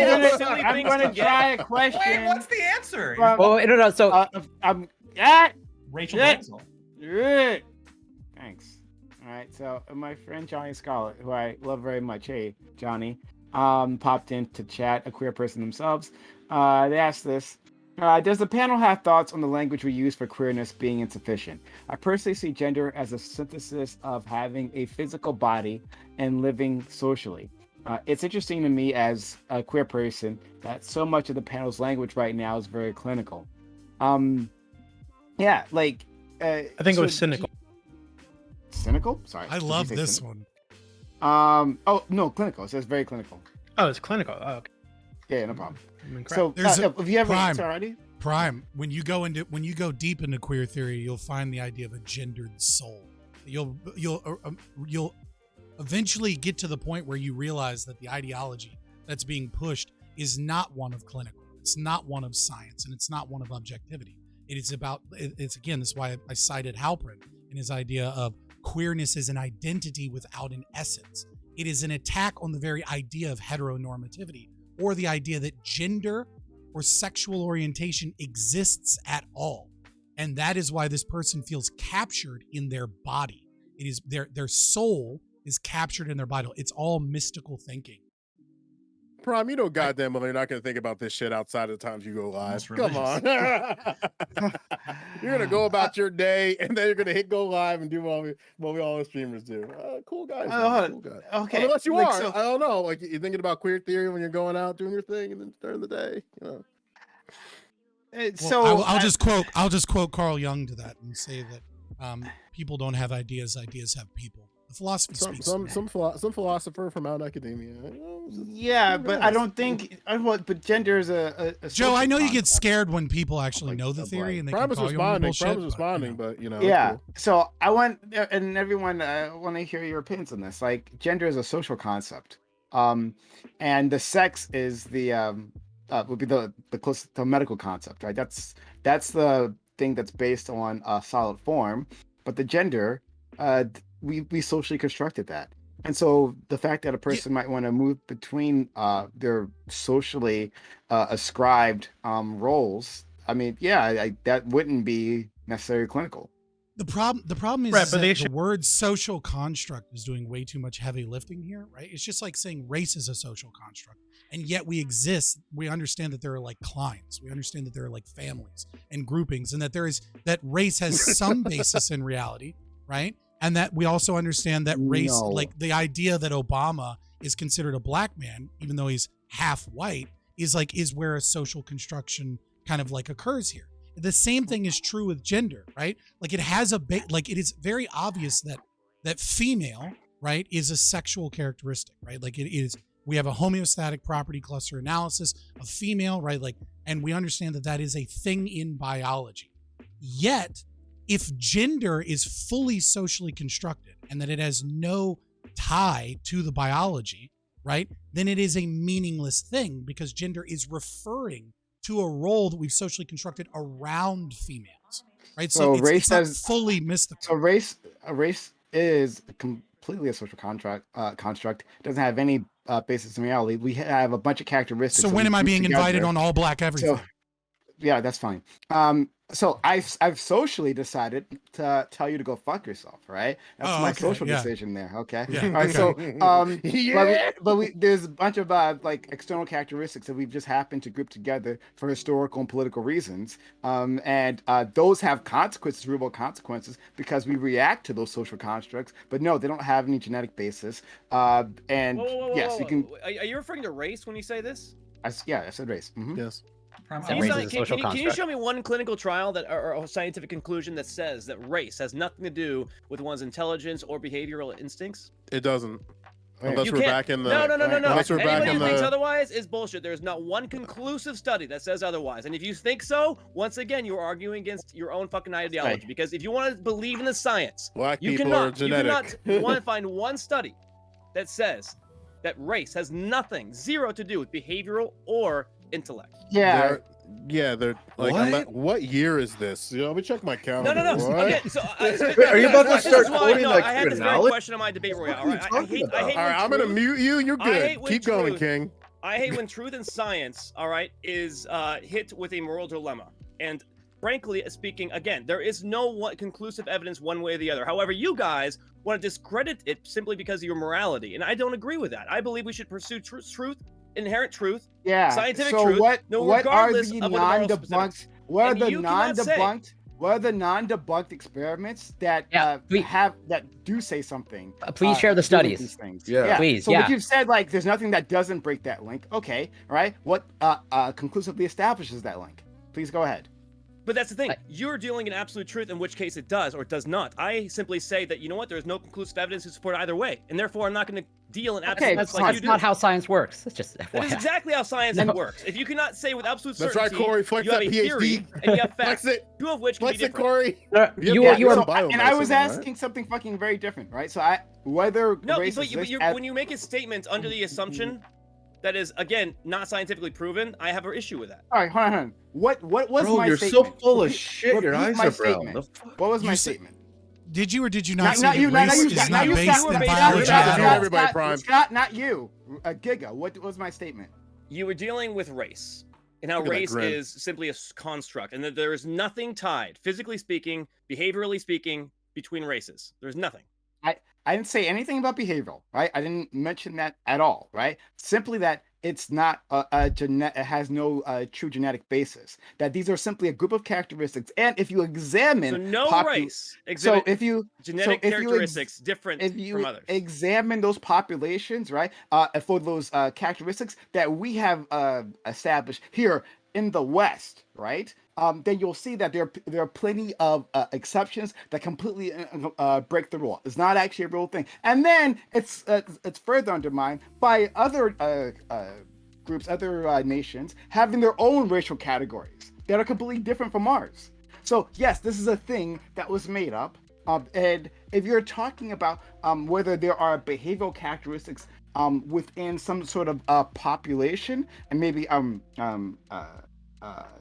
sort of intelligence group, some sort of link between intelligence between some sort of population, sure, maybe, right? But that population isn't strictly bound within race. There's other environmental factors that can explain those discrepancies, and you're just describing them to race. You're referring to This is yes, this is yes, there are misinformation. obviously environmental factors. Great, and This is- trust me. All right, Okay, what's the Giga. guy's name? But anyways, people have been trying to find, for example, factor X. Factor X deals into the discrepancies and explains why these discrepancies Oh, I'm exist. definitely muting And- you now.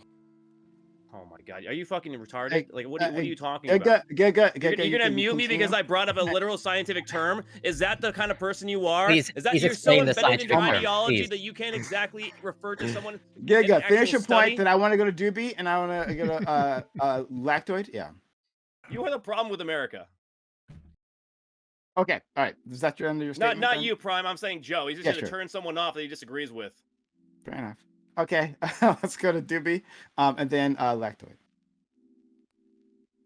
I think I mostly agree with Scott, but I guess the question to follow up Scott's statement would be like, is this a useful social construct that we should hold on to, right? So is heteronormativity something useful that we should hold on to, and if it is, why, right? And why is it more useful than what gender queer activists are proposing?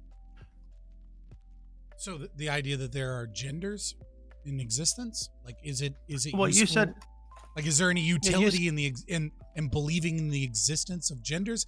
I would say the fact that we exist means that we propagate. So, like, an understanding of gender there probably help.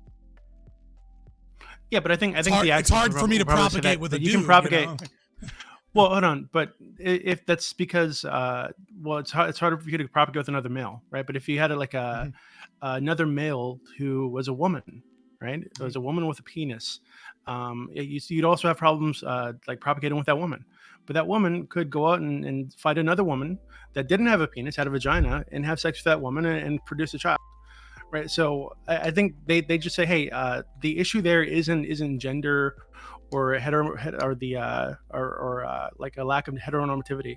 It's just genitals, right? And if we can say, hey, these people tend to have these kind of genitals, those people tend to have those kind of genitals, and maybe in the future any kind of gender could have any kind of genitals, because people are going to swap around and we can't really, like, I think that, like, we need to figure out, like, why it's useful to It's be able useful to say, hey, because if I have a man, useful. I can guess that he's going to have a penis. It's useful because biological males and biological females are different, right? Will you admit that there's a difference between male and female? Yeah. Right. And will you admit that the differences are not simply just in, like, physicality, that there are psychological differences that are informed by hormones, that are informed by the body, that are informed by by the social conditions that they're raised in. None of these factor into biological sex, by the way. That's not a definition of biological sex. That's not what I'm saying. Like, what is it that you would like to say? This is not an argument against me. No, I agree. It's not an argument. I'm just, like, you're bringing in, like, hormones and all that stuff when trying to, like, it sounds like trying to ground, some sort of definition of biological sex. That's all. No, I'm not. Well, I guess biological sex. What I'm saying, I'm assuming that biological sex is real, right, and that it has real outcomes in the world, and therefore, because it is real and it has real outcomes in the world, it is. There's some utility to recognizing reality as it is. To be anti-reality is not helpful. Right. I guess, wait one second. Can I just really quickly? Scott, I'm wondering, like, so if we had, like, a society in which the gender roles were swapped, right? So females born took on all the typical gender roles of males, right? In Western society. I mean, you'd probably agree that at the end that when one of these females reaches adulthood, she's going to have a set of behaviors, a set of, like, mental tendencies, behavioral tendencies that are fucking night and day when compared to current modern Western women, right? It's like, she's going to be behaving far more like we'd expect a man to behave. Potentially. Like, I don't know that that's actually true, right? Like, we can look at egalitarian societies, and the more egalitarian a society is in terms of gender disparity, the more the differences between men and women grow, right? So in, like, Sweden and Norway and places like that, I don't think those are fair examples. We actually find more male engineers, more females in female-oriented jobs, because as the society attempts to push egalitarianism, what we find is that the biological innate differences tend to actually grow. Whereas the exact opposite is true in societies where it's the opposite, like Rwanda and places like that, where you actually find a lot more females in those positions. So, like, I don't know that your example is true, that this person, that you could even swap them, because I don't know if the environmental pressures are enough to be able to kind of flip things on its head. Why not? I mean, I'd say that you. I don't know. I'm just looking at the data, right? Like, you know what I mean? Yeah, like, I understand, like, we don't have a society we can point to where it's like this kind of, like, fantasy hypothetical that I'm talking about, right? But I can't imagine anything in the modern day, right? I think you'd have an argument if we were talking about, like, caveman days where people had to go out and hunt, like, fucking tigers and shit. But in the modern day, I don't think there's anything that's holding back a woman from doing everything that a man can and should be able to do if she's raised that way from birth. Right? She can crawl under cars. She can play football. She can do all the things that men can do. Right? So I wonder if, like... No. This is bullshit, right? Like, an individual female can usually do any of the things that a man can do. But we're talking about we're talking about society. We're not talking about an individual, right? This is where your fantasy, the fantasy that breaks down, right? Because, like, if we look at, like, aggression, for example, right? Like, men tend to be more aggressive than women, right? But like, if I just pick random people out of the street, I'm going to be wrong if I always choose the male between who's more aggressive, like 40-45% of the time. But I'm going to be right like 55-60% of the time.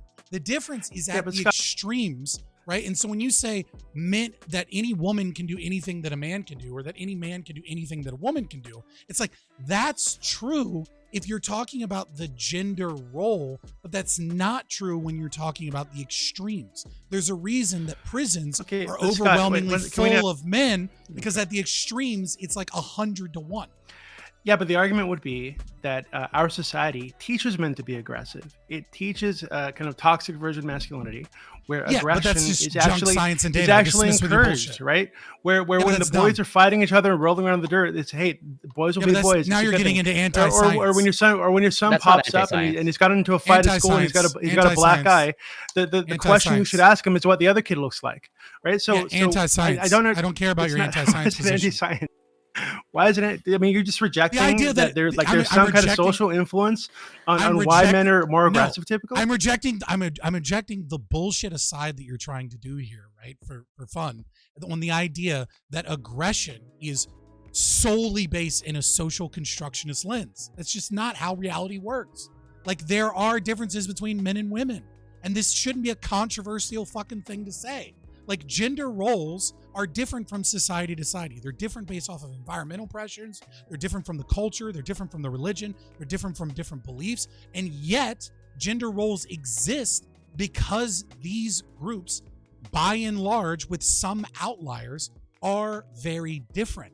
And so they describe and attach themselves to a biological reality that is a difference between the genders. Yes, in some societies, men behave one way. Right? If we go back to the 1800s in Russia, we're going to find a fuck ton of dudes wearing high heels, right? Because gender is a social construct, right? And if that same person was transported here wearing high heels, we'd look at them as androgynous or feminine in some capacity, right? But that doesn't mean that the gender role doesn't exist, because there is a difference, because biological reality is real. Okay, that's okay. Well, let's go to Lactix, I promise, but then Cake, you next. Yeah, I'm going to be ambitious. I'm going to ask 2 questions, but they're going to be quick, I promise. Prime, the first one is for you. If I had a study or some kind of opinion that showed that it would improve my mental health if you referred to me as a black man, would you do it even if you felt like you were lying to me? Yeah, I mean, probably. I don't have to be clear, I don't really have a problem with Rachel Dolezal calling herself black. Okay. Yeah. So hashtag trust the science on trans. So that's fair. That's fair enough.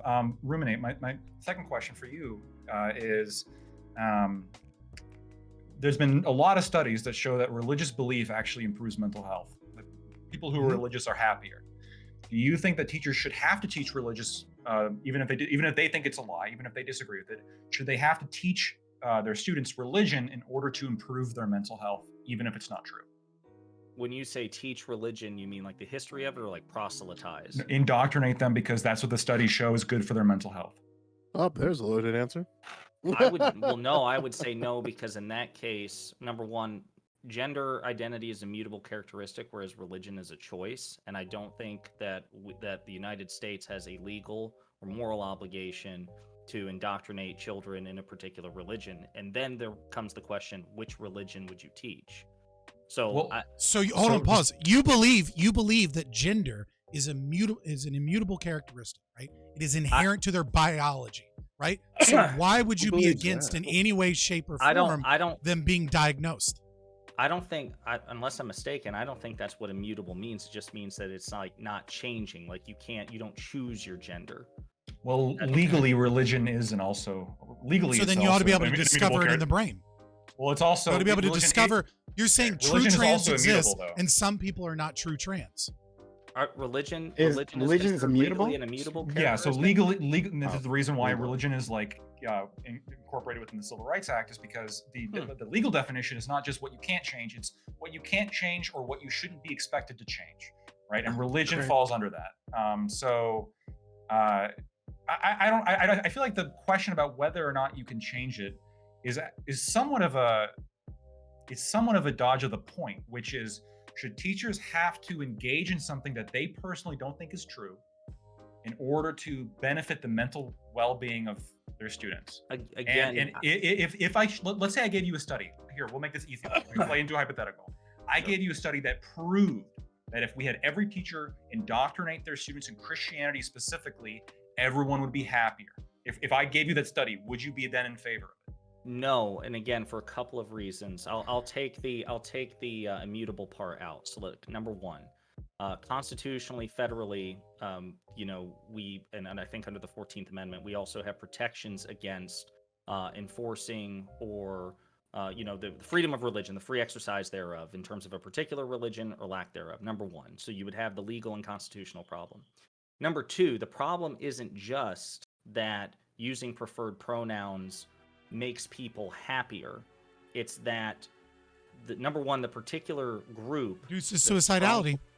There's a correlation between suicidal ideation and mental harm, and that the lack of like gender affirmation contributes to that. So it's not like it would just be better for people to have their gender recognized. It's that the absence of that contributes directly to harm. What if both That's a spurious claim at best. What if both of them, like what if in the situation of like indoctrinating the students with Christianity, like I could give you a study that showed that like the suicide drop was like on a nation basis greater than having people have to use their preferred pronouns to address their students. If you had a study, I'll just say this. Let's take the legality out of it. If you had a medical consensus that indicated that teaching Christianity not only would make people happier, like make them more content, that not teaching Christianity contributes to probabilistic harm for people, then I'd probably bite the bullet on that, taking the legality aside. Well, but the absence of the benefit would intrinsically have to assume that like you're missing out on that lowered suicidality, right? By not indoctrinating children in Christianity, like they are not as happy as they otherwise would be. Their suicide risk is higher than it otherwise would be, at least for the atheist children, right? So like maybe you could say, okay, like everyone has to have some religion because it makes you happier. We just can't have atheist kids anymore. I mean, under the mental health train of thought, I don't know. It's very difficult to get away from that. Let's go to Cake and then Corey. And let me get back to you on that, Lactoid. Let me chew on that. I have a promise with that a problem with that premise that Lactoid presented, in that the idea that the studies I think I've seen some of them. I don't know exactly what studies you looked at, but I agree with you. They exist where they talk about the benefits of being religious and how it. But what's not clear is the correlation and causation. What seems more clear to me is that the benefits are community and grief counseling and support systems. These are not things that exist solely in religious organizations, but they exist commonly in religious organizations. But Cake, so what? Go ahead. The exact opposite could be said about suicidality reduction in social transitioning. Is that it's not clear that there's a causality. You're correct, right? Like read Robert Putnam's Bowling Alone, right? The main argument is social capital has decreased, networking, community, and then of course the idea of the amount of sexual partners people have before engaging in long-term relationships. These seem to be the things about religion that are protective factors, right? That make people it explains away most of the reason why religious people are happier, healthier, have better relationships. Right? Not all of it, but it explains a lot of it, right? But the exact same thing could be said about Ruminate's claim that suicidality is decreased when people go through social transition for these kids. There isn't good science that way either. I'm not informed enough on that subject to have a strong opinion, to be honest. So I'm not going to respond to that. That's a great answer. That's a great answer. It's an honest one. I'll give you that. Yeah. But I do want to. My second question was going to be for you, Scott, because you spoke so eloquently before about your definition of biological identity and gender identity. It almost sounded like you were willing to accept that there could be something like a gender identity that is separate from your biological sex identity? Yes, no? Well, I mean, if you were to press me on a definition for woman, for example, I would say a socially constructed role inherent to the adult human female, right? Like I wouldn't say just adult human female. I would admit that it's a socially constructed role and that there is interplay there, but that it is describing something, and what it is describing is societal socially constructed role that is explaining human female, right? Like it's tied to that. Right? I would say it can be tied. It can be tied to it for sure. And like you said, outliers exist. So then, when we're addressing these outliers, which people in the LGBTQ community, especially the trans community, are definitely outliers. It's a small population.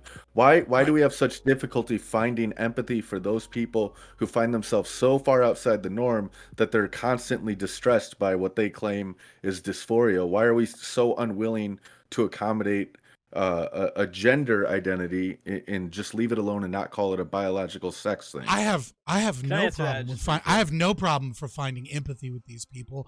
I've done tons of interviews with D-trans people, done panel with Blair White and Buck Angel and Tulipar and Taftage and Chloe Cole, and I've spoken to a lot of D-trans and trans people, and I have no problem with finding empathy. If you're asking why you mean the people that are against it, I think that you'll find that a lot of conservatives are what I like to call family values consequentialists.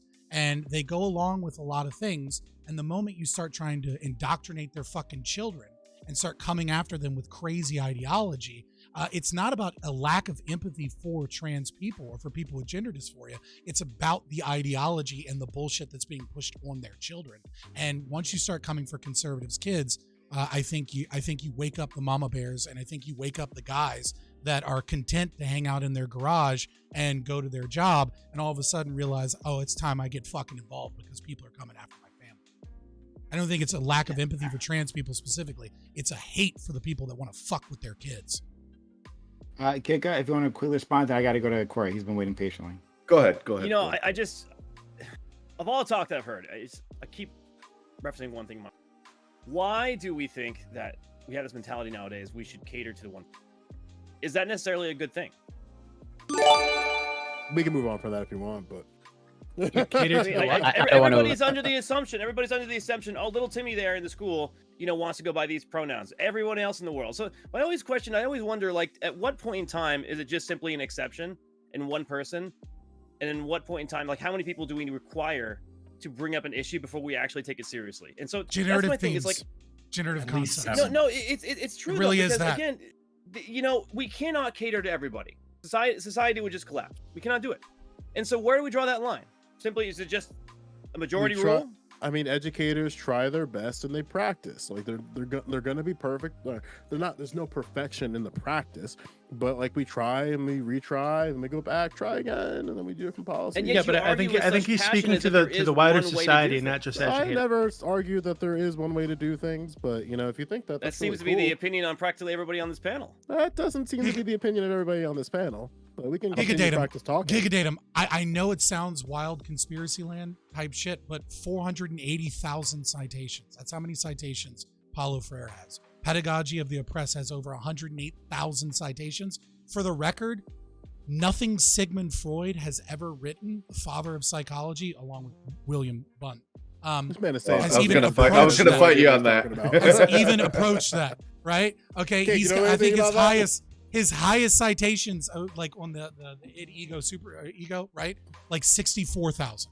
Okay. The entire field is taken over by Freire ideology. And you have to know this shit to understand why this is so pernicious. Cake, real quick. I have a question for you, Cake. What's the last philosopher you read? The last philosopher I read? I was talking to Cake. What's your name? Oh, sorry. I thought you said Gig. No, it's cool. It's cool. Just assert your presence. It's all right. The most recent one I've read has been Kant. When was that? A year ago. Oh, okay. All right. What about you, Corey? Probably Alan Bloom, but that's like me rereading stuff. If you why is this relevant to the conversation? It's not relevant. It's bullshit. Especially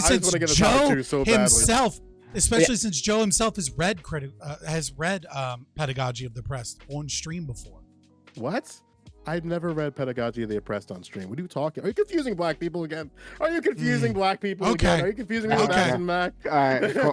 Corey. I'll be quick. That is, let's see how many people I can gather that say that. Corey. Okay. So Okay. Lactoid. So I think the scenario that you brought up earlier with Ruminate, I think is like a pretty good scenario. And I'll try to thread that needle where it's like you brought up religion and like, if there are studies that appear to show, a boost to mental health as a result of, Less suicide. Religious belief as some sort of moderating factor. And as we've talked about before, like, or as I've tried to convince you, where it's like, it's not, as Cake brought up, it's not necessarily the religious belief itself that is like having all these positive effects, as in like there. So when you brought up the scenario of like, should a teacher like teach religion in the class, even though if they know it's not true? I would say no. What I would say is what I would be in favor for, and this is scientifically backed, of like teaching spirituality. I will fully concede that spirituality definitely appears to be important for human functioning and human well-being, and you don't need the religion as in to get all the mental health boosts. And I would encourage you to look into the literature on spirituality. It's super fascinating, and I think Can you define spirituality in this context? I can't define consciousness either, but it's I'm not trying to like get you. I'm like curious. a non-materialistic. Well, I would relate this to self-transcendence, and basically like being less selfish. Conquering the lizard brain. Yeah, that's why I the unitive experience.